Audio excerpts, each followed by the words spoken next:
It's It's good. It's beautiful. good. It's beautiful. Grateful that you are here, my friend. And we are going, before we get into Q&As and all that good stuff, if you could do the radio station a solid and just say, hey, this is Coach Garza, and you are listening to Nexxlegacy Sports. Hey, this is Coach Garza, and you're listening to Nexxlegacy Sports. Excellent. Excellent. All right. This is Charles. I am Brandon Madison alongside Denaya Azure, Danielle Carroll, and we have this gentleman that I've been looking forward to for the last week or so to talk women's football, coaching career. How'd you get started? What motivates you? We're gonna get into the coach's mind as well. Head coach of the Nevada Storm, Coach Garza. Thank you for tuning in and hanging out with us on Nexxlegacy Sports. And how are you doing, my friend? I'm doing great. Thank you so much for having me. I appreciate all the attention you're bringing to women's sports, especially with football. For me, it's a passion to coach women football now. I never thought I'd say that in my life, but it's become a passion for me. And so for me, I thank you for actually help projecting the ladies more so than the league, any league, the ladies first, and projecting their talents and showing what they can do. Well, Coach Garza, you started it. Let me floodgates out. You just said that you have a passion for what you're doing right now. And my friend, I want to know why.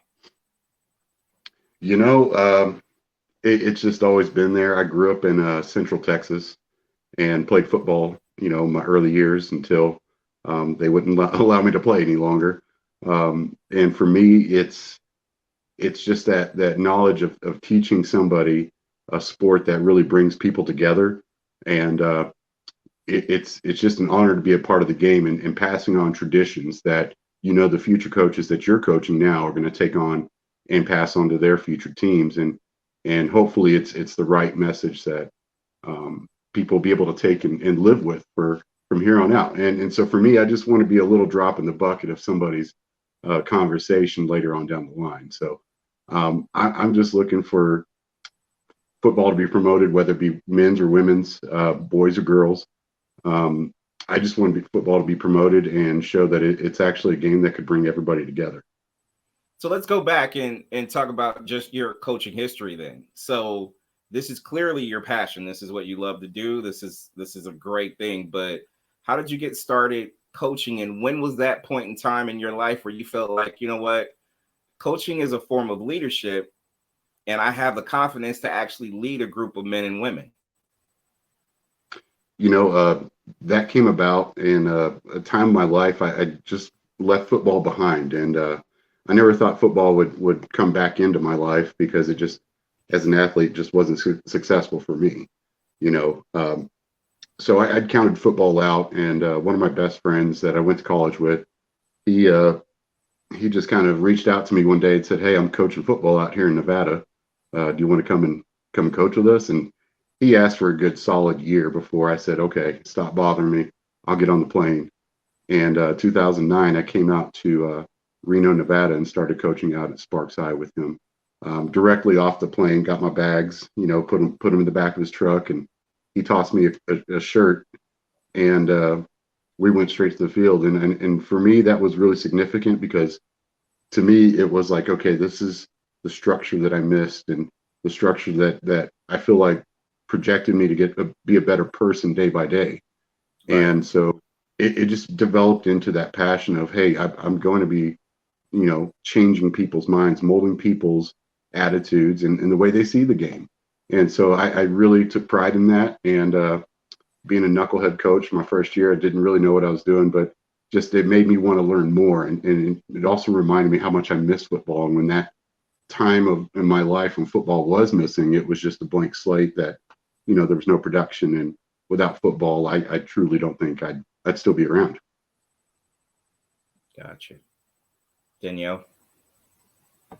The one thing that really stood out to me was the mission that you guys have when it comes to building self-esteem and self-discipline for women. So, like, how was that something that you came up with? That more something that the women collectively talked about? Why is that so important for you? For me, it's I've always said it to my team and to the women that want to join our team. For me, I'd love to build stronger women leaders in our community and do that through football. And because again, I think football connects us all. There's a lot of things and lessons that we can learn off of that. And for me, I just love empowering these women to do what they want to do and actually show other people what they can do because they know they can do it. They just need to show other folks. And I think that football is a great platform for that because, I mean, who doesn't want to watch football? Exactly. What Amen. would you say would be the moment that you knew that you wanted to coach women's football? I first heard of the Storm years after I'd already been living here. And I was working with somebody and they said, hey, this team really needs some good coaches. Will we go give them a look? And I went out there and I just saw a very special group of players. And, every coach sees that group and they just have that little eye for a group and they're like, hey, this is going to be the team. And for me, I got that feeling. And that was the first time I'd ever gotten that feeling in coaching. And I knew it was coming sometime, but you ask any coach and they'll always say, hey, there was one team. And for me, I felt like that was this team. And when I started coaching with them, learning about them, and it just evolved into a passion. I mean, specifically right after that. You've been with the team for how long? This will be my sixth year, like sixth year. I always have to count. 2021 WFA Coach of the Year. Fifth year, yes, sir. Coach of the Year, 2021. It was an accolade I was never expecting, and I'm definitely grateful for having that. And it was just something that was unexpected. I just thought I was coaching football. I'm just doing what I like to do. Okay, so you weren't expecting it, but you had a great season, right? Oh yeah. So the confidence that I'm sure that you had with the women, along with yourself and your coaching staff, kind of got to the point where you had a season that was deemed special, correct? Yes. And that special team was in 2019 and the 2021 championships. That the core of those women were on that team, and so it was a very special year for us. 2021. We made team commitments, we made team goals. We slowly but surely hit every one of those, and you could just see the confidence level in the ladies just grow week by week, and it took off, and it was something great to be a part of. When did you realize that? All right, this team. I mean, all your groups. It's just, I guess, in a lot of ways, it's kind of like asking what was your favorite kid, but I don't want to go there. But there's a moment where I'm sure during the course of seasons where you're like, oh yeah, this feels special. Something about this is something that you didn't imagine, but it's here and it's kind of an out of body experience. But when was those moments, especially during your championship runs, did you realize that this is something special? It was, I didn't even realize it was that special until we got to Canton, Ohio, and then everything just really sunk in and said, wow, this is really real now. This is something that coaches and teams work really hard to get to, and they accomplish a lot of goals to get there. We just thought we were doing our job, and doing it to the best of our ability. And for me, it's always the next game, and I just don't allow, those kind of things to really sink in too much. But Yeah. It was Canton, Ohio, when I really realized it's like, man, we are in a really special place. We have a great team, and more so a family more than anything. And we went through ups and downs together throughout the past 2-3 seasons. One was canceled. We did the best we could with what we had, and we just proved to ourselves that we could do these things and rise up to any challenge that comes before us. The moment that it really solidified as special is when we scored our first touchdown and said, okay, we can do this. That confidence came into the game, and then it was just a whole new ball game after that. The whole team just felt it, and we all looked at each other and said, hey, we're going to win this game. And that was in 2021. As far as that memory, that particular one. Oh yeah, just that particular one. Yeah, I've had many with this team. So, what, 6 seasons? So, is the 2021 your favorite child? Yeah, I'd have to say because of the accolades and the wins and I mean that's great. 19 was a great year too. And being an assistant coach in 2018, that was really a special time for me because it was less responsibility, of course, and I got to know the players very well on a personal basis and really really solidified the connections that we really needed to have between the coaching staff and players, and so there's a lot of years I could say that were special for me, but yeah, 2021 would be my favorite. Okay, Danielle. Oh my goodness. So, what has been one of your most memorable moments on the field? Oh, believe it or not, it would have been a kind of a lost moment. We were playing really hard against Las Vegas, 2019 year, and we ended up, or excuse me, we were playing Cali War, 2019, and we were down by 4 points, and we were really trying to get home and make that last touchdown to win the game, and we're in the final moments, or in the final minutes, and we just threw a great fade pass to Jessie Felker. She was wide open. We sucked them in, with our run strength, and just threw over the top. And I just remember that moment, seeing that ball, everybody on the sideline thinking, okay, she's going to catch this. We're going to win this ball game. And she dropped. I mean, it hits her in the hand. She just drops it. And the whole sideline you could hear the whole sideline just deflate all at once, And so for me, the reason why that was so special is because after that game, our team got a lot tighter, and we were more apt to accept each other's differences and failures, right? And really come together to complete a really good goal. In our case, it was the championship. Coach Garza, literally, I'm hearing you talk about that, and it's reminiscent of, oh God, going back to the 70s. Remember that Dallas-Pittsburgh Super Bowl where it was Jackie Harris or something like that, wide open, dropped it. Like you said, deflating of sidelines. Oh, that's tough. That's tough. It was a tough moment, but I think that was something that we really needed to show that, hey, everybody felt the same way, Yeah. So that means we're on to something. Everybody wants the same goals, Definitely. So I think that's one of the things that really brought us together, and it also fueled our team for the next year. We really wanted to win. So when it came down to the pandemic, what did you do to keep your players motivated to want to continue? Because I know a lot of sports, the players just got unmotivated because they couldn't play. So what did you do differently that kept your players motivated and ready to go as soon as they can get back out there? Fortunately, we have a whole bunch of players that are very self-motivated. They that special core group of ladies, they actually kept the team together. They keep in touch. I mean, our team really considers ourselves a family. We get that close before the end of the year with one another, and for us, it was just keeping them informed, giving them workout schedules, weightlifting schedules. They had their own workouts to do in their own backyards, and just encourage them to keep on doing it. But the biggest thing was to stay connected with the team itself.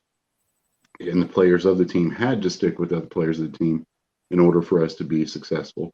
And I think everybody understood what that meant for us. And when 2021 came around, it was just a big sigh of relief, because it was just all the stress and energy that was there, and it just needed to be released. And our ladies were just ready to go ahead and just start playing football again. That's all they want to do. Well, that just shows how amazing you are as a coach to be able to bring them through something a lot of people couldn't get through. So, congratulations to you and your entire team.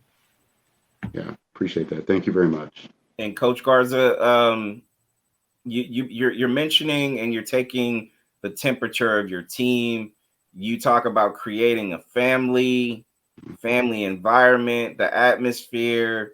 Those are things that as a coach you have to evaluate too. You have to evaluate the chemistry. It's not just a specific skill set, but how can they handle being a student in the not just the locker room, on the field, but also as they continue to help teach and coach others as well. So when you're having the ladies try out and you're not just looking for can they throw the ball, catch the ball, run, you're looking at other things. How do you pinpoint a specific player that has it? Because sometimes it's hard to do that when you're doing an initial tryout. You may have them come back for a second, maybe even a third, but what are you looking for as a coach when you're evaluating your talent? For me, it's pretty simple for me. Are you coachable? Are you willing to take feedback? And how vulnerable can you be? And I know those are kind of off the road from traditional football checklists, because no matter what, I mean, we can take any person and make them into a football player, right, if they're willing to learn, if they're willing to change. It depends on the player, and you can definitely tell by just talking to some of those folks and just saying, hey, how do you feel today? How does this make you feel? Do you feel better after practice now, or are you nervous today? Getting those questions answered and just really looking into their personality just a little bit before they start with the footwork and the drills and everything we make them go through. But you're absolutely right. There's certain aptitudes we really look for, and more so than any of them, vulnerability, it has to be there, because if we can't be vulnerable with one another, we can't make changes to win. Because we're never going to stay the same. We always want to get better every day. Now, I might be asking a little bit too much, but or just you could just not even answer. But have you ever had a situation where you literally had to, cut someone, and then later you're like, you know what, I shouldn't have cut her. Like, it was just a moment where you kind of like, I just needed her to come back or whatever. Have you ever had one of those moments where you just had second thoughts or whatnot when it came to someone? High school, youth, throughout Nevada Storm here, I've never cut a football player. For me, it's family. So, every now and then you got a squeaky wheel, right. But I've never cut anybody over football, because again, I really believe football is one of those things that everybody can do and be a part of. So for me to take that away from somebody, that'd be the most devastating thing you could do to me. So right. I wouldn't do that to anybody else. So I've never cut anybody from a football team. Now, have I disciplined people? Yes, absolutely. Right. But I've never cut anybody from the team. Hey, Coach Garza, bless your heart on that, because you don't hear that too often. In most cases, on most teams, high school or any other different level of athletics or whatnot. So it's cool, but I'm gonna go back to what you were talking about earlier when it comes to just spreading awareness to women's football. Not only is it important, I feel like the spotlight should be shared, not just with the men's and what they do, but also the women's and the impact that it can have within communities as well. So during your tenure and your time coaching women's football, have you seen that evolution of it start to shift? The conversations become a little bit more engaged. You may see younger women or the little girls that may come to the practices be inspired by. Talk to me a little bit about just that journey in itself, just not just being a head coach, but just seeing the evolutions of women's football? I think it's on its way. It takes time, and a good case of like the WNBA that came up because it was really well funded, there was Yep. organized, and it was just put out there. Whereas the football leagues for women here, it's from grassroots up. There's no big deep pockets, and if there are some, then it's very limited to a couple teams or a league. I think it's starting to make a bigger splash, and I think just that the televised games are starting to impact the public, because now people are starting to recognize that there are women football players and they are really good. It's not just going to watch 12 or 22 women on the field run average football. I mean, the ladies that we have and played against are just, some of them are very elite athletes, and Right. they're doing amazing things. And from day one, I've always been amazed about the talents that these women have. And it's not that I wasn't aware of them, it was just that all of us outside of football are not aware of it. And for me to stumble on that team, my first thought was amazement. And so I think when thinking back to that, I think that's what other people are gonna realize and see once they start watching women's football. It's not just fundamentals; it's a real game, and these ladies can play. What's one of the biggest lessons that you learned from one of your players? Oh, be patient. Patience. I'm anybody on my team will tell you that I'm pretty sharp tongued. I may not say the best. I may not have the best words in line for you, or I don't tend to know what to say at the right time sometimes. But they get to know me. They know it's coming from a very genuine place, and I truly am passionate for their improvement. So for me, it's patience and learning to just see the room a little bit clearer, and make sure that you're always there to make that emotional deposit as well. Coach, I'm telling you, that's life lessons, because it's not just in athletics. It's something that I was probably dealing with a couple days ago, as far as how to say the right things or what to say when it comes to certain things. Sometimes, you get so emotional because we're human, that sometimes sometimes the words just don't come out right. I don't care how old you are. You're still That's going to learn these lessons as you go and grow and get older, right? But the thing that's cool is, we're still young at heart, and we're still trying to at least navigate through some of these things that we're not perfect in, and I think it's excellent. Yeah, and that's where that vulnerability comes from. Like I said, Mhm. you have to have that. And if you're able to be vulnerable, I mean, you think about it, and one of the things I do tell people that try out is, you're coming out here with a bunch of strangers that you've never met before, doing something you've never done before. That in itself is pretty challenging. Yep. So for somebody to come out and do that is it's very unique. You don't find very many women that want to come out or guys, that want to come out and do something they've never done before in front of somebody, And so I think those kind of things, I think those things, those lessons of vulnerability and how to just be better person, better communicator, it's got to be there for football. Season starts. Is this April? April 22nd, yeah, for us, or 21st. So 21st. you have your team. You have your opponents. Is there any rivalries that we need to have billboard material for before the season starts, or what team that you don't like, or what team that you like? You know what? I want that team for whatever reason. I want to start by saying I like all the teams. Okay. Every team that I've met, they've been very cordial with our team. Well, minus one, but we don't ever play them anymore. So different league, doesn't matter. Okay. Yeah, but every team that I've met is very cordial. They all have great coaches, and I try to talk to coaches after the game, before the games, and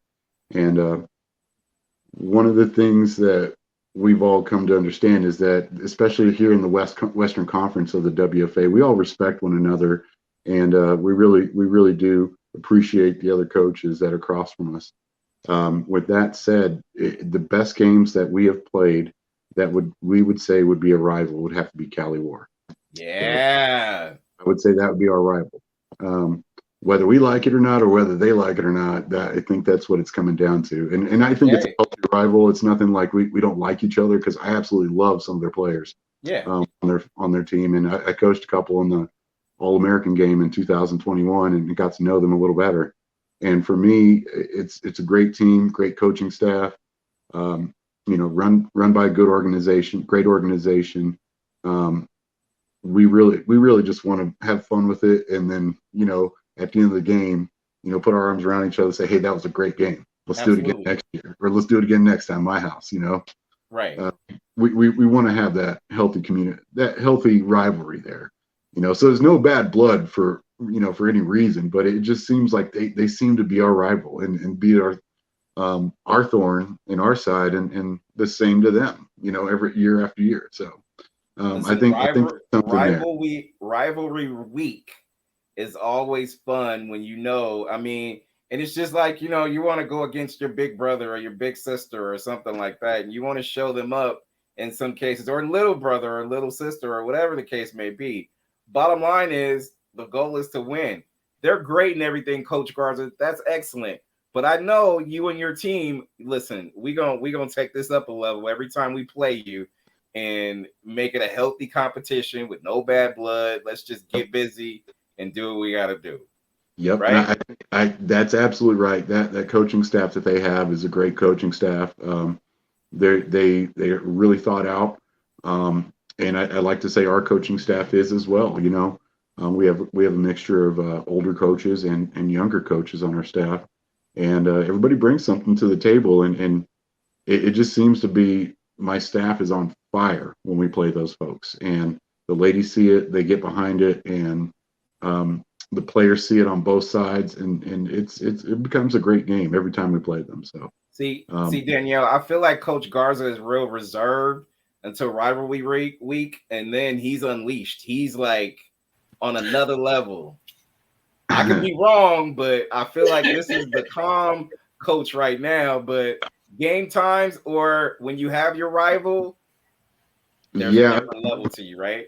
I'm pretty smooth, and then when I become animated, and it happens. It does happen. That's good.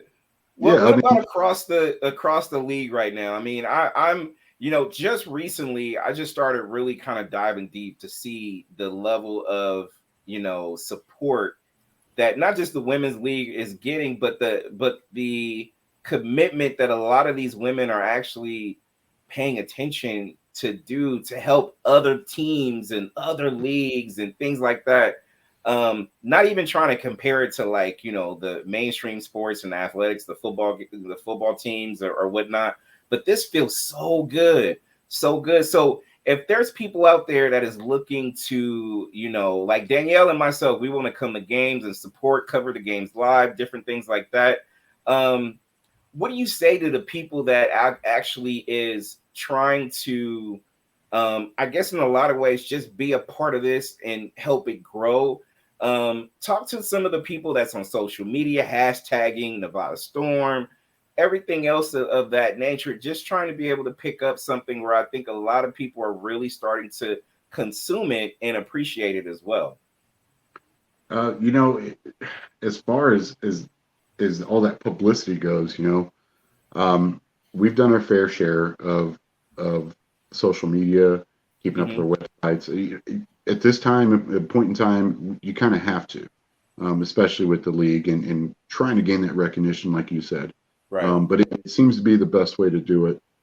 For us, it's NevadaStormFootball.com, Nevada Storm Football on Facebook. We're absolutely on TikTok as well. So, we're trying to hit up all the platforms to help bring in the younger groups of people. And we found that a lot of our games are starting to bring in younger viewers. And for us, we really like that. But as far as the league goes, the leagues have done a great job to help us promote our teams and do the best that we can to get out on those social platforms. Um, but for me, I kind of take a step back from that with the team. I'm just a coach, and we have a social media person that takes care of all that for us. There you go. There you go. Okay.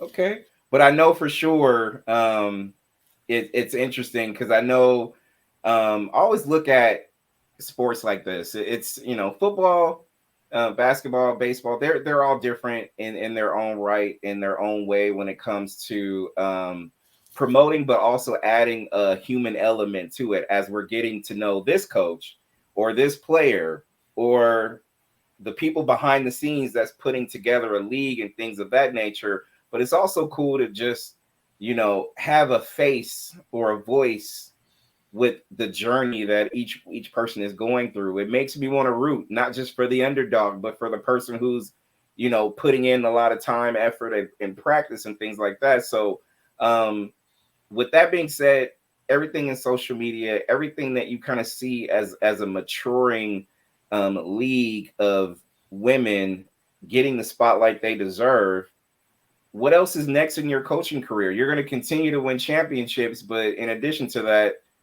what's next? Like I told our president when I first applied for the head coaching job. I'm here till you kick me out, or for some reason I'm not here. Okay. I really think that I'm sticking with women's football, and I think personally I've got a commitment going on, and I think I can. I know I can be a footprint for many other coaches and many other players. I've told my team this a couple times. It's not going to be us that get famous off of this game. It's not going to be us that gets all that recognition. It's going to be the women and the young ladies that they actually inspire on the football field for them to actually follow in their footsteps and then raise us up to be a bigger culture than what it is right now, and start rivaling those of men's professional sports. Gotcha. I truly believe that. And for me, I think that I just want to make that one little impact of a footprint. And so I'm here with Nevada Storm. And I've looked at other coaching jobs, but during the day I'm a blue collar worker. Nighttime I'm studying football. I can't do anything but coach Nevada Storm right now. It's in your DNA. I respect that. And not only that, I mean, one thing I respect about you from this interview and conversation alone is like there's leaders and there's people who's pretending to be, and again, a lot of the lines that you are utilizing to coach your team is what I respect too, because you have to have a level of humility in what you do in life anyways. You can't be too high, you can't be too low. You kind of have to be centered in what you're trying to do and build, especially if you're trying to build something that you really have a passion for. And you started off this interview that way as well. And before I ask you a final question, I'll let Danielle ask you whatever question or make a comment as well. Oh, and first of all, I want to say thank you. It's been really awesome to get to know you, and I can't wait to get to know more of your players and come to the games and cheer you guys on. It's going to be super awesome. But so when you guys are just about to go out there, what is in your playlist? So the girls have the ladies have some songs they like to listen to, but I guess Big Sean would have to be one of their favorites before they go out. All right. Yeah. Okay. So yeah, that's the music they like. They let them do their thing, Right on. Right on.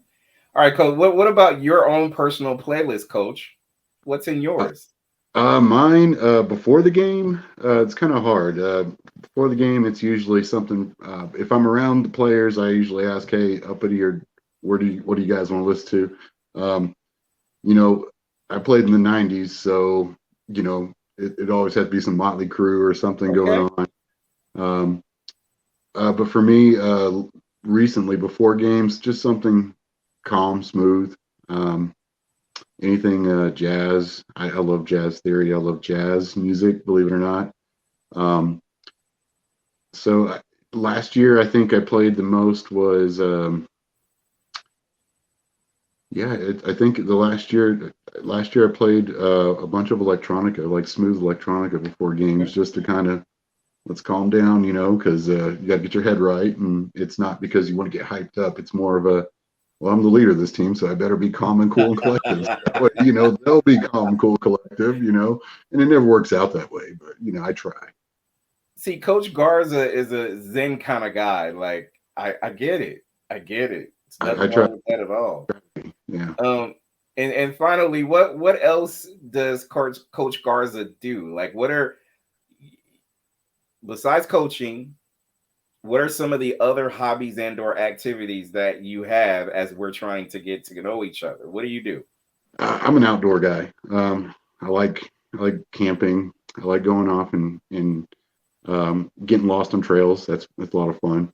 I love barbecuing with my brother. My brother and I make some amazing barbecue, and we share it with as many people as we can, or whoever we choose to fight over.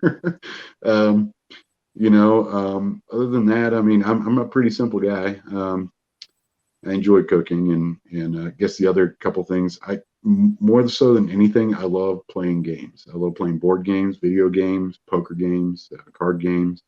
But my forte happens to be poker. Right on. And favorite board game is what? Oh, favorite board game? Risk. All right. Okay. I had to think about which one I played most last year. Yeah.